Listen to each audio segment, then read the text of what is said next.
Victoria's much-loved little penguins have been getting very, very busy.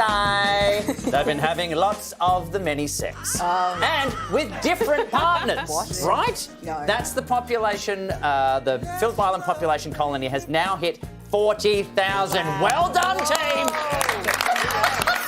Thank you, audience, for joining in.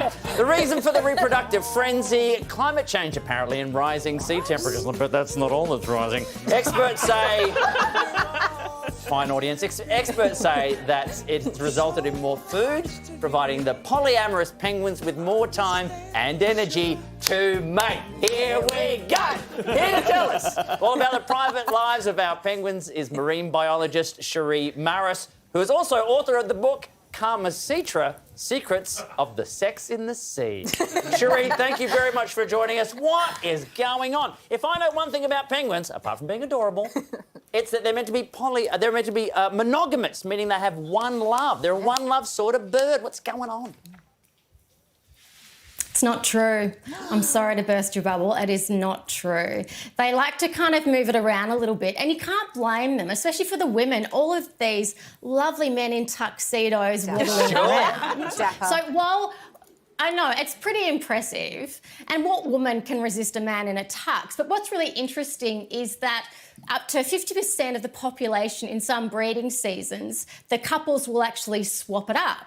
And some of the reasons that they swap it up or divorce is when they actually don't produce chicks. So if they don't produce chicks, they think, hey, you're a dad, and they move on. And again, you can't blame them because they don't live for very long, so they haven't got much time to kind of, breed, which is the whole point of penguins. I hope that's dirt coming out of that hole in the footage. Now, this feels like we're trying to make a positive impact out of climate change. It shouldn't really come with a caveat. Can't we just be happy for the penguins?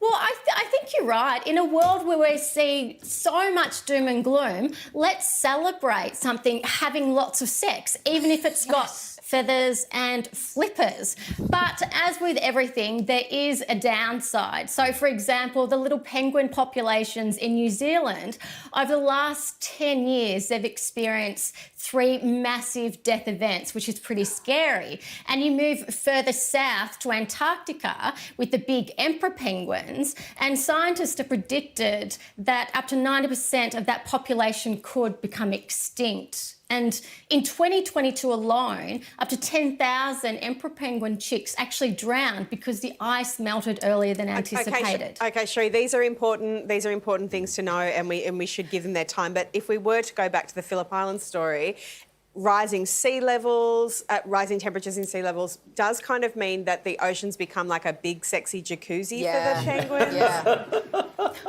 Is that true? It sounds... Yeah, look, it is. It sounds really impressive, but rather than them having kind of multiple parents, what happens is that when they've had a clutch and it's been really successful, the chick has fledged and it's gone off in a single breeding season, they can then pair up with another couple if they want, or another hot dad, or another hot mum. So they don't actually have multiple fathers per clutch. The only animals that do that are turtles and octopus. So it's a case of who's your daddy, really. Well, to any visitors to Phillip Island, should you go, keep your keys close. If you see penguins with a little bowl, just leave them be. Sheree, thank you very much for your time. Yeah. Thank you. Flickers where we can see them.